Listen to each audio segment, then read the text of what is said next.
നാട്ടുകൾ വിഷന്റെ news at 7 വാർത്തകളിലേക്ക് ഏവർക്കും സ്വാഗതം. പ്രാദേശിക വാർത്തകൾ ചുരുക്കത്തിൽ. കൂടുതൽ വാർത്തകൾക്കായി നാട്ടുകൾ വിഷൻ ചാനൽ സബ്സ്ക്രൈബ് ചെയ്യൂ. MDMA-യുമായി രണ്ടുപേർ ചെർപ്പുളശ്ശേരി പോലീസിന്റെ പിടിയിലായി. മയക്കുമരുന്ന് വ്യാപനത്തിനെതിരെ നടത്തുന്ന ഓപ്പറേഷൻ ഡി ഹണ്ടിന്റെ ഭാഗമായിട്ടാണ് പരിശോധനയും അറസ്റ്റുമുണ്ടായത്.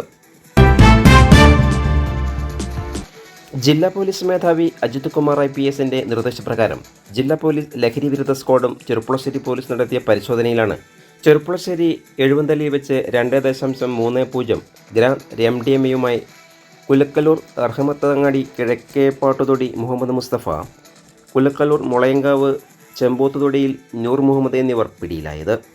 ലഹരി മരുന്നിൻ്റെ ഉറവിടത്തെക്കുറിച്ചും പ്രതികളുൾപ്പെട്ട ലഹരി സംഘത്തെക്കുറിച്ചും പോലീസ് അന്വേഷണം ഊർജിതമാക്കി. മണ്ണാർക്കാട് DYSP സുന്ദരൻ, narcotic cell DYSP Abdul Muneem എന്നിവരുടെ നേതൃത്വത്തിൽ സബ് ഇൻസ്പെക്ടർ ഷബീബ് റഹ്മാൻഡിയുടെ നേതൃത്വത്തിലുള്ള ചെറുപ്പുളശ്ശേരി പോലീസും പാലക്കാട് ജില്ലാ പോലീസ് ലഹരി വിരുദ്ധ സ്ക്വാഡും ചേർന്നാണ് പരിശോധന നടത്തി ലഹരി മരുന്നും പ്രതികളെയും പിടികൂടിയത്.